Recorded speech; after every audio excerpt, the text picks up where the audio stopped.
Good afternoon. As you know, this course is, of course, given by several faculty. So I will be covering a part of it. I'm P K Ghosh. This is my email. So if you need to communicate with me for anything, please feel free to do so. And usually, what I do is after my lecture, I will send you my presentation. Okay. And also, if there are some additional material, that also I will send you along with the lectures. The part which I will be focusing on, right, is I was supposed to give the introductory lectures, but then because I was not available then, so it had to be changed. But I will cover certain introductory aspects and statutory regulations. It's always very important to know the rules. Okay? Safety and risk management. What are the basic principles? Okay. Then basic things around flammability, because that's a big problem everywhere. Okay, and so I hope to give you some understanding of things related to fire, etc. And then also some idea about risk identification and assessment techniques, and including a way of quantifying risk. Okay, and then the third will be where all of you are right now in an institute. Okay, so it's very important that you understand certain aspects of laboratory safety. Okay, because that's what you will be engaged in when you do your research work, work in the laboratory. Okay, so you must be familiar with that, right? So that's basically the broad aspects that I will cover. Is everybody clear about this? Okay. Obviously, one of the reasons for this is that you want to avoid accidents, right? That's very important. That we must do that because there's no point getting into an accident and then all the problems associated with an accident. It's much better that you not have the accident. That's always the best thing. Okay? But let us try and understand what are the types of accidents that you are aware of. What are accidents? Just give me some idea. Accidents. What kind of accidents do you normally encounter? Road accident. Very good. And also focus on your a laboratory. Okay, that's also important.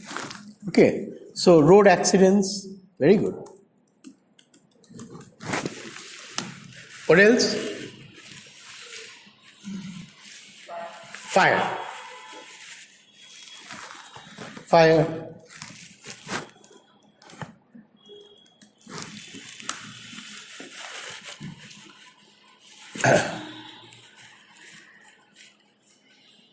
What else? Burns. Very good. Burns. Very good. Cuts and wounds. Good. Cuts and wounds.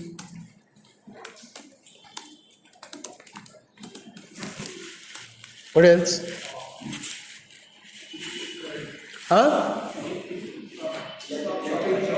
Electric shock. Very good.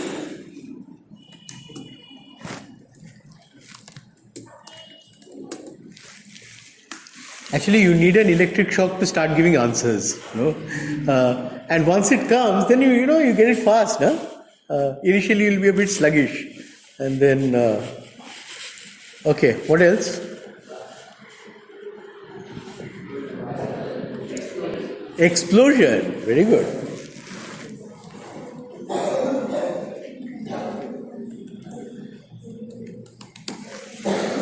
Very good. Huh? Spillage. But, okay. But spillage, and then leading to what? Leading to,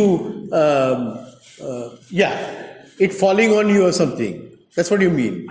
Spillage.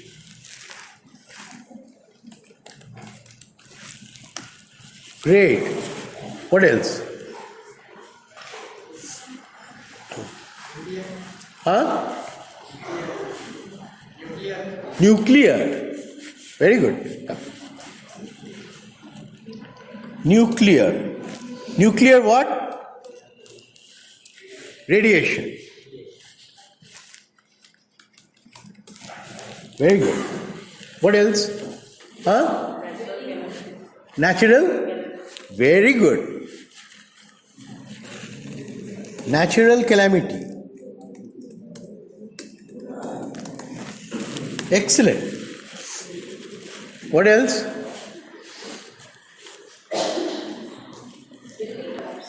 Building collapse. Great. Well, it could also be because of natural calamity like an earthquake that a building collapses, or it collapses even there's been no earthquake because it's been poorly maintained, or grown too old. Building collapse, fantastic. Huh? Chemical leakage, fantastic.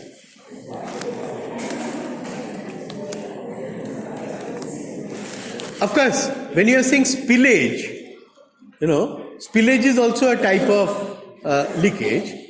Probably you have more of a gaseous leak in mind, and spillage you may think of it more like a liquid, as if it's falling. But both of them are basically something came out, and it shouldn't have. Okay? Anything else? In fact, I have written down what answers the previous batch gave so that we can share, and I'll see whether you have more or less covered everything, or maybe included more things than what they had. No? Yeah. Anything else?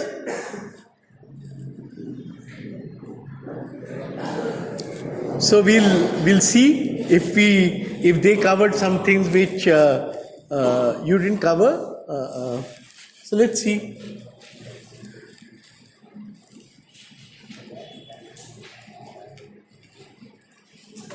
Okay, so harmful chemical leakage there, electrical there, road accidents, travel related. Okay, there, natural calamities there, incompatible chemicals. Okay, like if I have got a oxidizer and a fuel right next to each other, acid and an alkali right next to each other. I mean, it's like, it can cause massive amounts of heat generation. Okay? And collapsing structures, building collapse. Right? There. Sharp objects, not mentioned. Right? One thing that you have missed out. So we'll put the ones which you missed out. Sharp objects. Okay? All right, let's put it in red. Okay? Falling objects, right? Things can fall on your head. Yeah. So important. Explosion that you have covered, right? Radioactive leakage covered. Nobody's from biology, biology stream. You are? How come we didn't talk about pathogens? I mean, it's deadly, right? If there is a release of harmful pathogens, yeah? And you're working on, that kind of stuff. So this should have been at least covered by those from life sciences, I would have thought. Okay, and corrosive chemicals, concentrated acids, etc., strong oxidizing agents, these are all there. But by and large, I think you have done quite well, right? You have given most of the answers. All clear? Okay.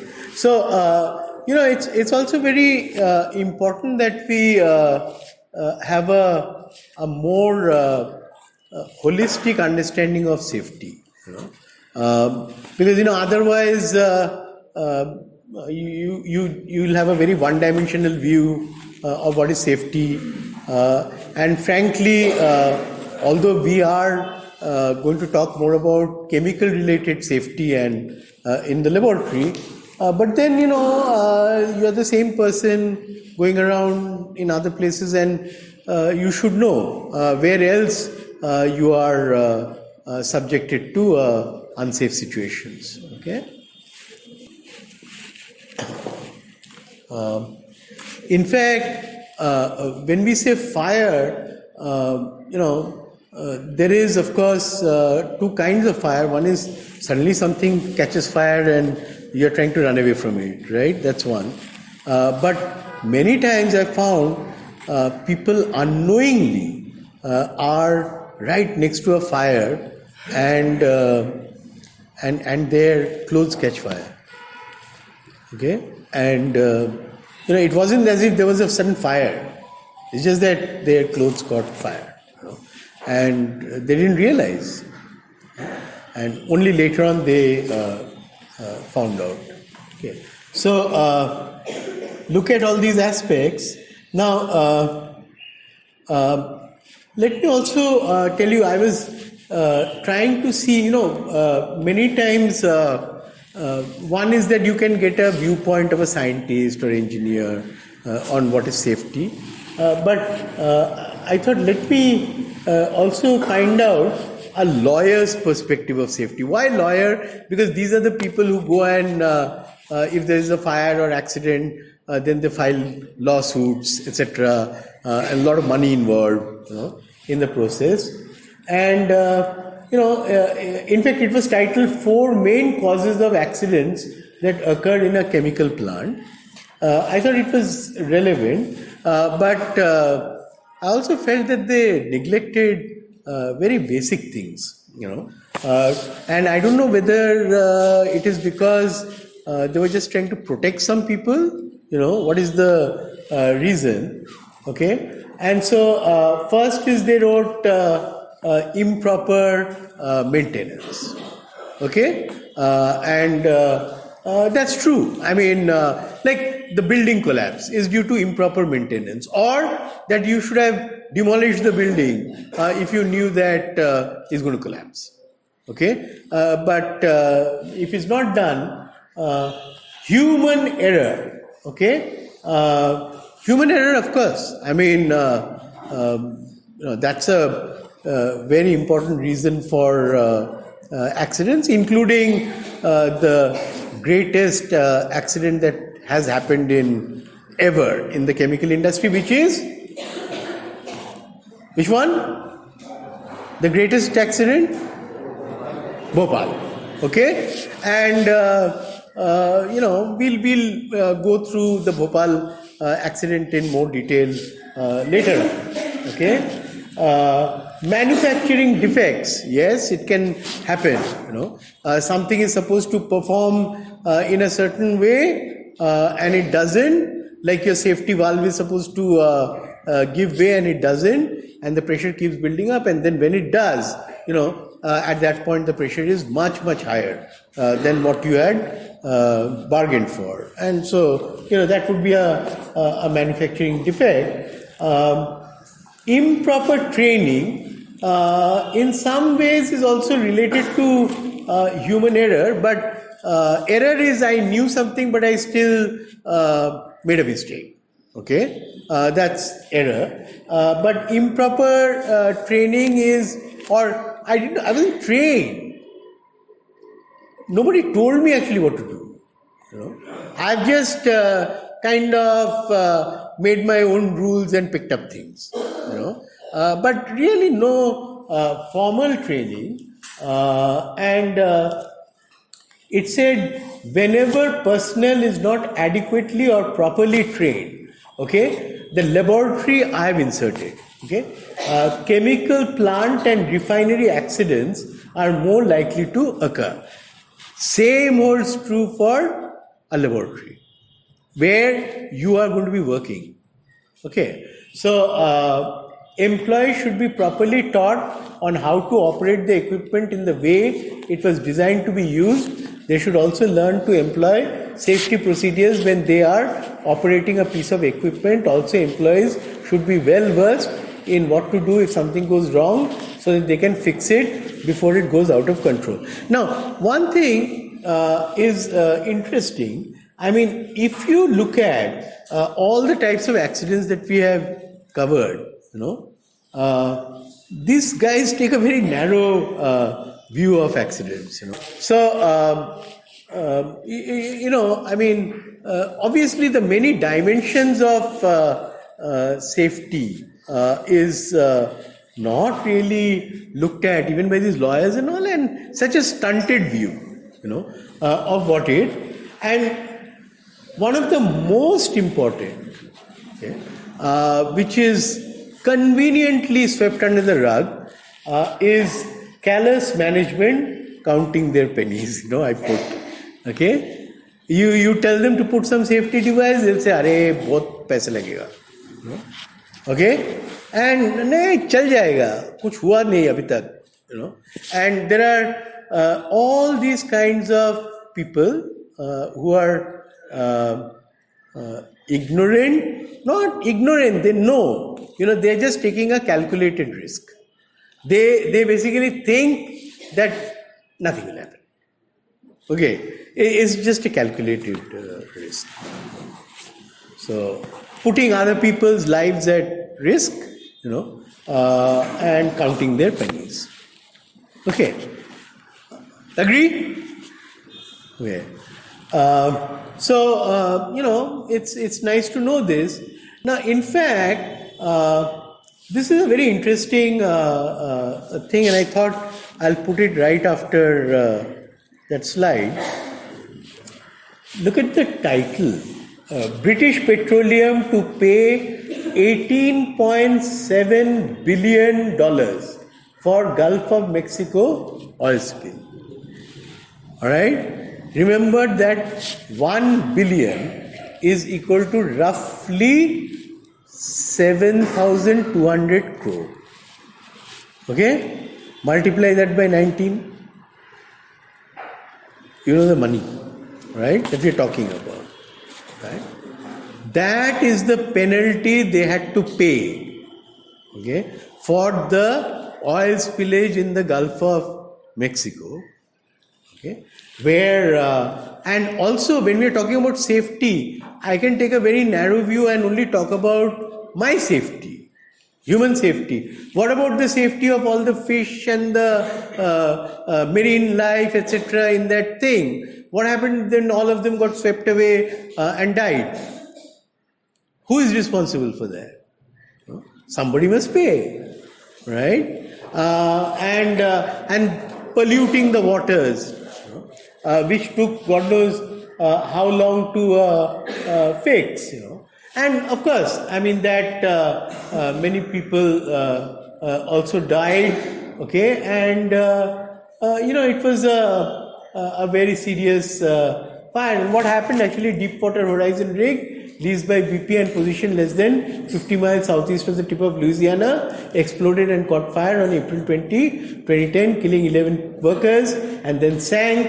Oil continued to gush from the ruptured well and on the seabed until it was capped in July. You know, so from April to July, you know, it kept gushing out oil from that oil well. Okay, when this happened, okay? And nobody could go anywhere near that. You know, there was such a cauldron. Okay? You know, there is a very interesting thing that has been said, and we will discuss about the work of this person, Professor Trevor Kletz. He's one of those who's considered to have changed the world. I mean, there are many engineers and great people who people believe changed the world. Yeah? And he's one of those who changed the world and changed the world in the area of safety. Okay, not because he made a new product or anything. Yeah? He changed the world in safety, and he said something very prophetic long before British Petroleum had to pay $19 billion. And he said, if you worry about the cost of safety, okay, try having an accident to see what real cost is. Yeah. That's what it is. And so, all these people counting their pennies, what penny are we talking about? I mean, compared to what is your liability, I mean, you can still get away because you bribe somebody and, the whole system is corrupt. Okay, then you can get away, right? But otherwise, I mean, if you really have to pay for your sins in a big accident, you'll go completely bankrupt. Okay? So it's absolutely naive and foolish, to try and do something like that. Okay? So the reason why I tell you is apart from the fact that you all will, of course, be here and studying and you need to be safe, and many of you will take up jobs in industry, and there will be pulls and pressures for you to compromise in some way. You will have to see whether you have that strength of character, that integrity, to withstand, any such pressure on you to bend the rules, and so you must say, no, I am not going to do that, I am leaving. Right? All right, so you must be able to do that. If you really believe in the highest level of integrity as far as safety is concerned. Okay? Clear? Every day you'll see reports on some safety accident, something happened, and this was fairly recent. Bharat Petroleum, 40 people were injured. It's not as if Bharat Petroleum does not know about safety. They are very safety conscious. These oil refineries and all, they are very big in safety. But even then, they had a very serious fire. 40 people were injured. Okay, and so there's anything like that. It can never happen to me. Right? It can happen to anyone, right? Even to the best. British Petroleum are not a fly-by-night operator. I mean, they are very, very big in their area, and they know what they're doing. But even then, you have to ask, how well am I able to anticipate the possibility that something will go wrong? That's basically what it's all about. Okay. One of the most important laboratories in our country, National Chemical Laboratory. All of you heard of it? NCL in Pune. Very famous lab. And just year before last, they had built a brand new pilot plant on process intensification. Okay. And wiped out, in even before the plant actually began formal commissioning. Okay, and they're lucky that nobody died in the accident. All the plant, the equipment, worth about 8 crores. It's all, everything went. Okay, and I also happen to be quite closely associated with some of these people, and there's another thing I find, that it's very hard to get to the bottom of the truth. you know, in any situation. Okay? And the longer you delay, the worse it gets. Okay, because people's memories, start faltering. People will try to put other people in the foreground who actually are much more innocent, and it happens. And so you'll find there was an inquiry, this that, and you ask, so what happened after the inquiry? Okay, and people are pretty much quiet. Yeah? And this is another very serious problem. And if you want to really operate at the highest level of safety, then I think doesn't matter what the price, one has to come up with the facts. That's very important. If the facts themselves are blurred and clouded, then you can't have clarity on any matter. It's not possible. Okay, so what you need to do is very soon after something happens, and I'll discuss this a little more in detail later on. Try to note it down. What exactly happened? Okay, so like you said, explosion, blast. It's not always fire.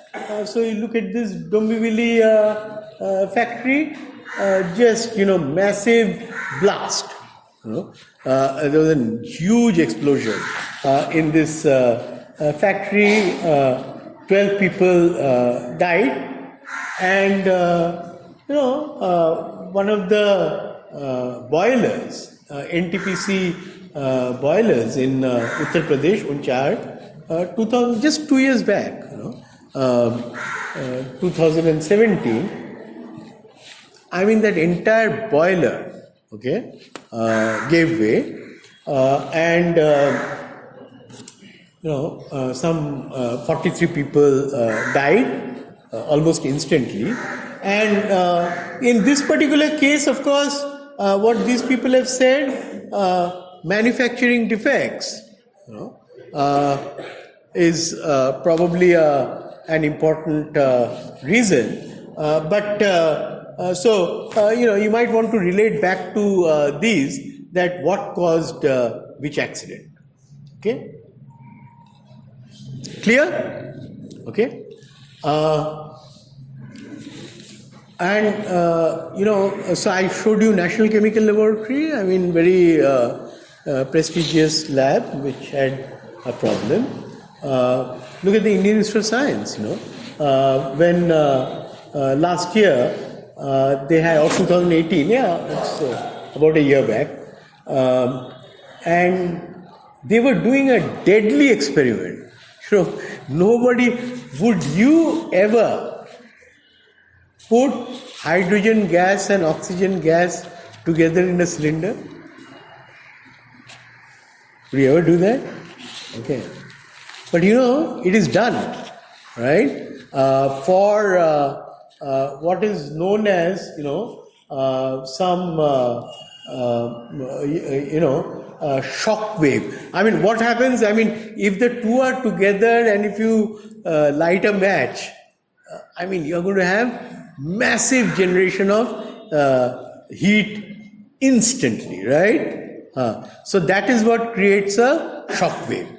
Okay, so this laboratory is about studying shock waves, and it's known that it's so vulnerable that even vibrations can actually set it off, sometimes. Okay, but apparently they had been doing this for quite some time, but people were, other than them, nobody else knew about this work. But one day it did give way, and the person died. Okay, and it can happen to the best labs. Right? Explosion again, very, very common, can happen anywhere, including in your house, right? Due to cylinders, gas cylinders, okay? and imagine if many of them start blasting, and that's what happened in during the Kumbh Mela, where they were lucky that nobody died, but it could have been a potentially disastrous kind of an accident. This is another thing, and many times what will happen is, what did you see over there? Improper training, right? Yeah, improper training or human error. Okay. Now, just about 2.5, 3 years back, this metro, caught fire. Monorail, sorry, it caught fire. Okay, and near Vadala, Chembur, Vadala stretch, and suddenly, two coaches were completely gutted. And this happened just before the monorail was to start its operation for the day. Okay, thank heavens that it didn't happen when the passengers were there. It was empty at that point. Now, the interesting thing is that when this happened, everybody is looking at everybody else, right? And oh my, what has happened? And nobody even knew that, because it's electric, it probably originated from something else, but because the power line is on, there's a short circuit, and the whole thing is a chaos over there. Frankly, the first thing that you should do is go and shut off the switch, stop the power. Okay. But nobody knew how to do it. Okay, there were fire extinguishers there. Nobody knew how to operate them. Okay, and then people are frantically calling the fire brigade. By the time they came, it was about, I think, 35-40 minutes had gone by, so it's not as if the device, gadgets, etc. were not there. They were there. Okay? But either the personnel who were meant to do that job were not present, or they were not properly trained. Okay? And this happens all the time. Okay, that due to lack of training, we have huge problems. Okay, so and this course is really about preparing you and giving you some first-hand kind of exposure to these things, so that you will always anticipate situations and problems better, and you'll have that reflex action. Reflex action is something very different. Like if once you learn how to ride a bicycle, it's very difficult to fall off from the bicycle, right? Not easy. But if you don't know how to ride the bicycle, the only thing you can do is fall off the bicycle, right? That's what happens. It becomes a part of your reflex action. Which way to go so that you don't fall off. And some people, their reflex action is so amazing. I remember one of the US presidents, Ronald Reagan, someone shot him. He was just getting out of the car, shot, and a security guard, unbelievable. In that split second, he just fell, on top of the president and took the bullet himself, and not many people will be able to do that, and save the president. And he himself became paralyzed for life, and also, he had a massive injury. But that's reflex action. They have been trained that if this is to be done, that your job is that. You are supposed to save the president. And you don't at that time say, no, I will run away. Okay? That's not what you're supposed to do. Okay? So, it's interesting. Now, look at those people who are all supposed to be, running this monorail and all this stuff, and not knowing what to do. Okay? And look at this girl, look at her. Class 6 girl, lesson saves day for 50. There was a fire in a high-rise building. Okay, and everybody was panicking in that building. I forget the date. I should have written it. Anyway, that'll be somewhere. Okay, and she was from Don Bosco School over here, and in their school, their teacher, had taught them that if there is because the fire, before you actually feel the fire, you start feeling a lot of smoke, right? And it's usually the smoke that kills you because it's cutting off your oxygen supply, and you're in trouble.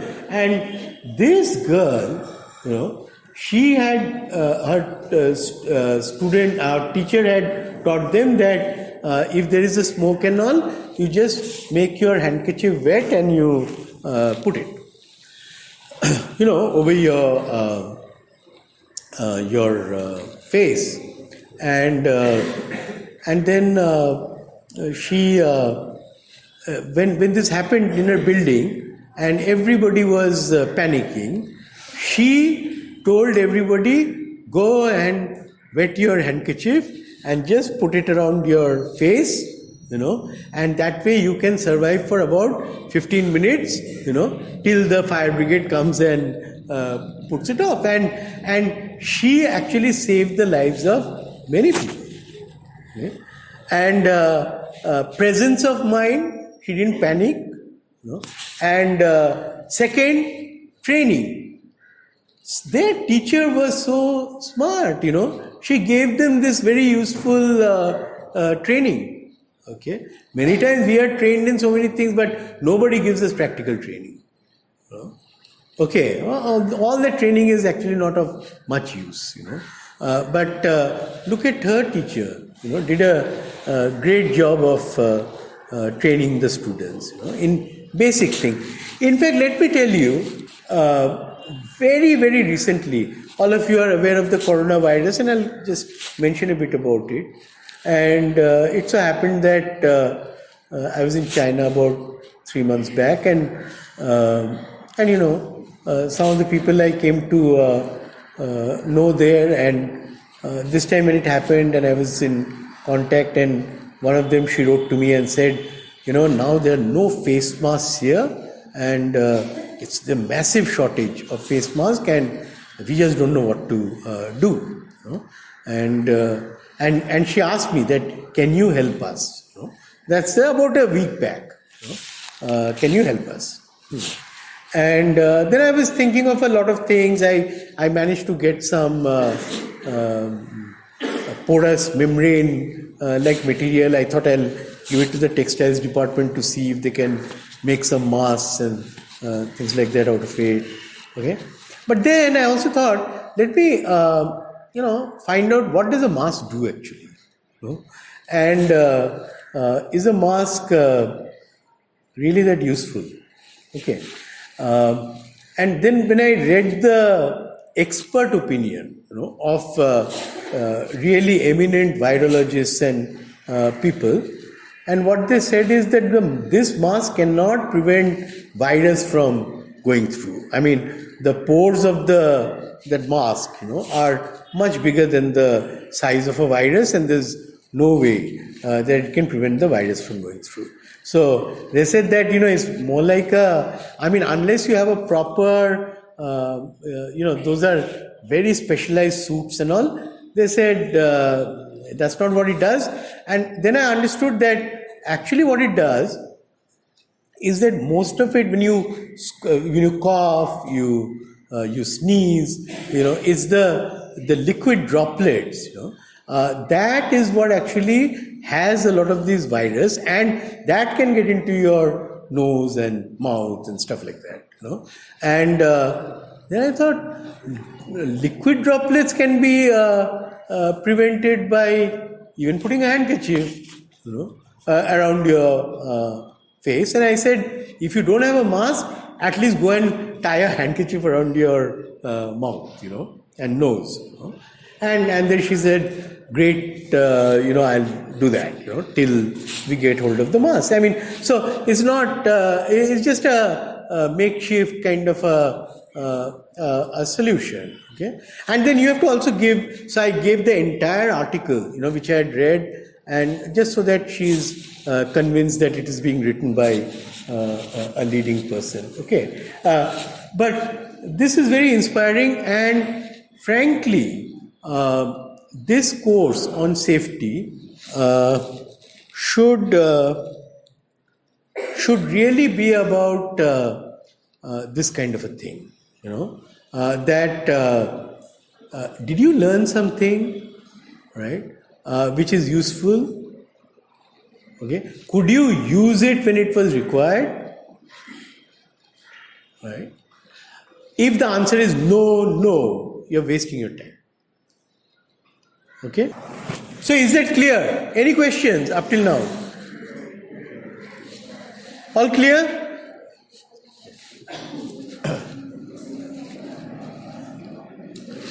In fact, let me tell you, I mentioned to you about other accidents, okay? And it's important that we understand, I am so lucky to be alive, right? And this happened on 19th of January, okay? Just a few days back. And I just came out of my the apartment complex, and I turned right to go to the shop, and there are all these trees, and I mean every now and then I pass that thing. I mean it's quite common, and that instant, as I was going, unbelievable. I mean there was that coconut that you see, okay, it just came down and grazed my hand and fell. And I was just thinking, I went and also weighed the coconut after that. It was 0.7 kg. And you can actually calculate the momentum, impact, okay? So you can also do such calculations, and you'll come to know how many newtons of force, would have fallen on your head, okay? There's no way you would have survived that. Impossible, okay? And now that again, it may seem like an accident, but is it? I mean, I have not only me, my car has got damaged several times, because we used to keep the car there, and some branch had fallen. Once a coconut fell, and in fact in our car there's a beautiful dent like this, and it's all there. So it was always asking for trouble, okay? But then, as long as it doesn't happen to you, you don't realize it, okay?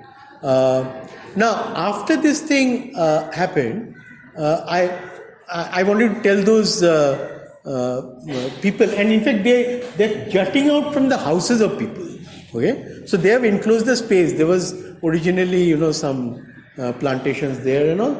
And so I saw one of the ladies, and I told her, I almost lost my life yesterday, and you better be careful, and you please do something about your trees.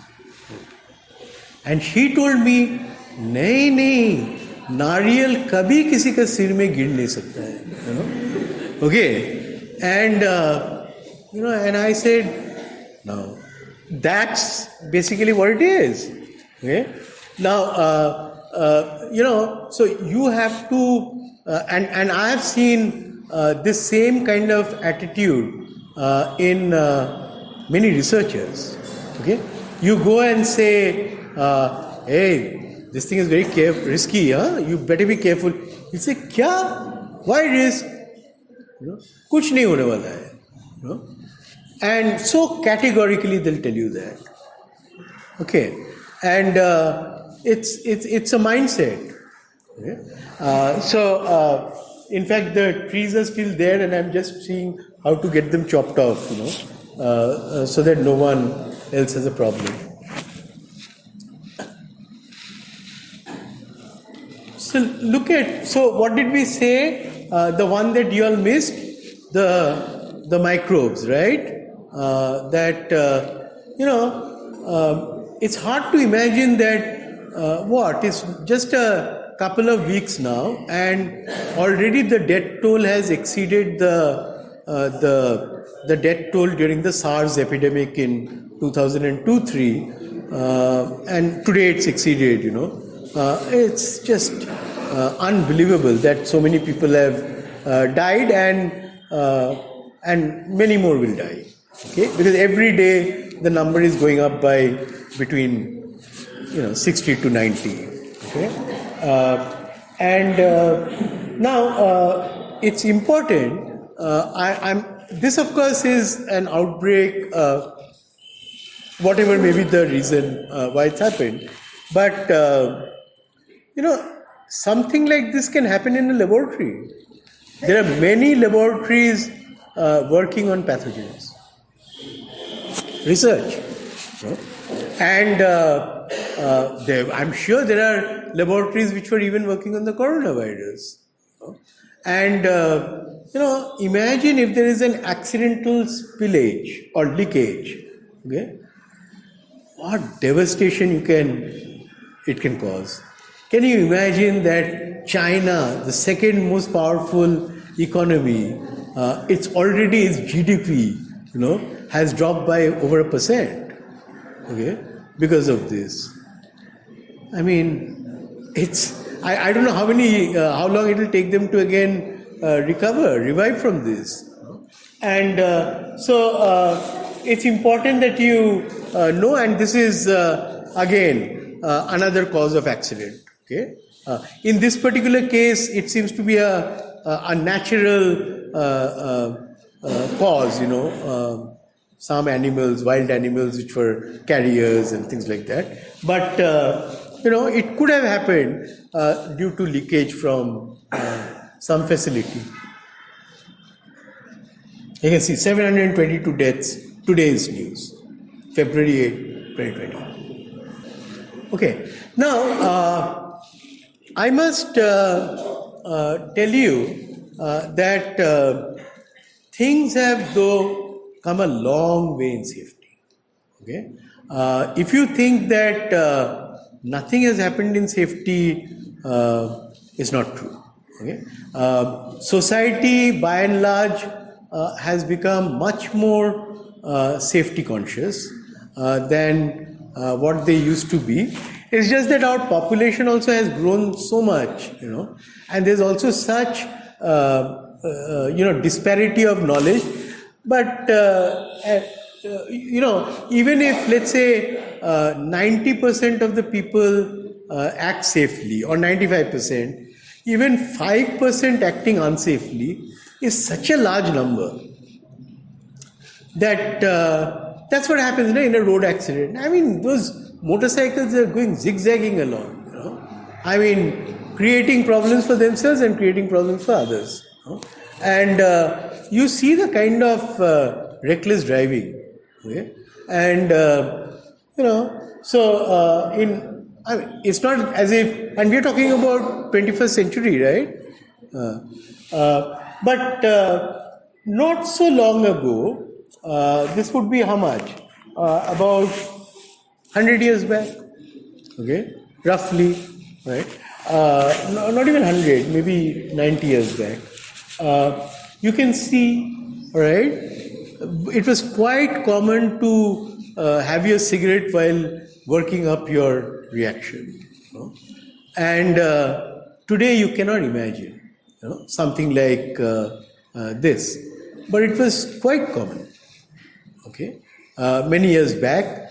And, so even in an aeroplane, you could smoke. all right, they would ask you, do you want a smoking seat or a non-smoking seat? Okay. I mean, today you cannot imagine something like that, right? So there have been massive changes, at least in statutory safety regulations, okay? But that's only one part of safety, that I ensure that I have these statutory regulations in place. But believe me, that does not necessarily completely stop safety problems. There can be many serious problems. And this is actually you'll see this picture from a story of probably the greatest dye even today used extensively, which is phthalocyanine blue, which used to be called as monastral, and it's the invention of this. He's the person who invented it. Okay. Take another case, very, very interesting.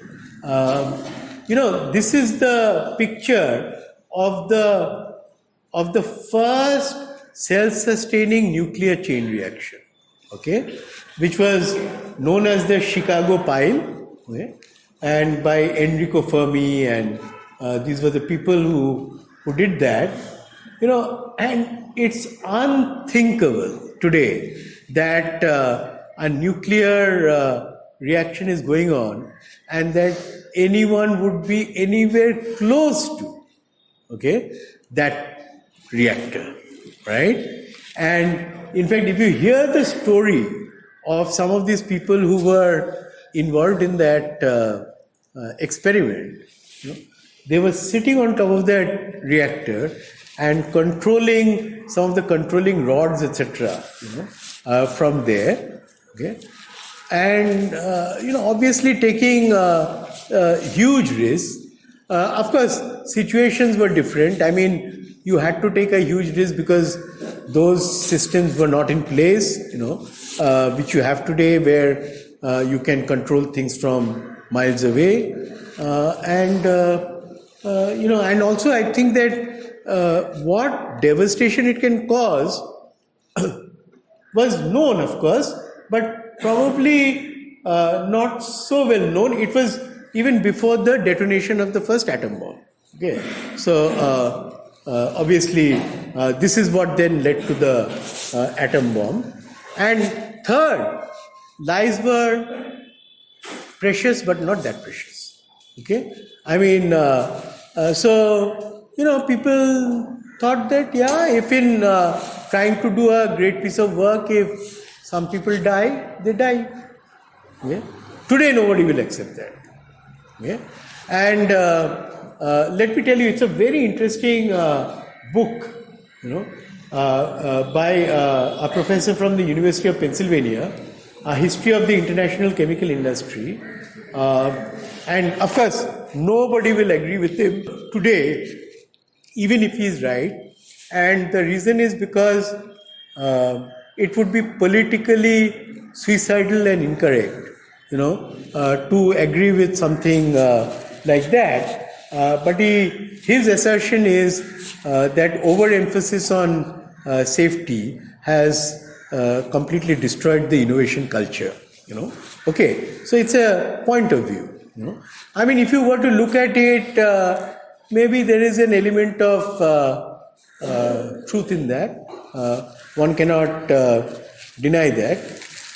But at the same time, I don't think anyone would allow him to, or anyone will go back to that situation where I will do unsafe things. Okay. But then there are people like, for example, the people who went off to space, went to the moon, and went on the first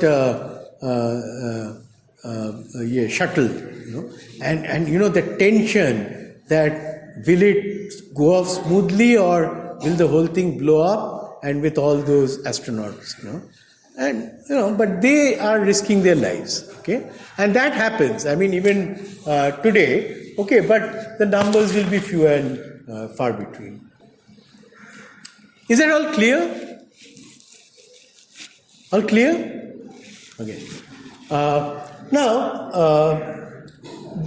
It's also very interesting. I was just seeing a statistic, and it says number of chemical industry accidents, deaths, down in last 3 years. Environment Ministry, June 23, 2019. So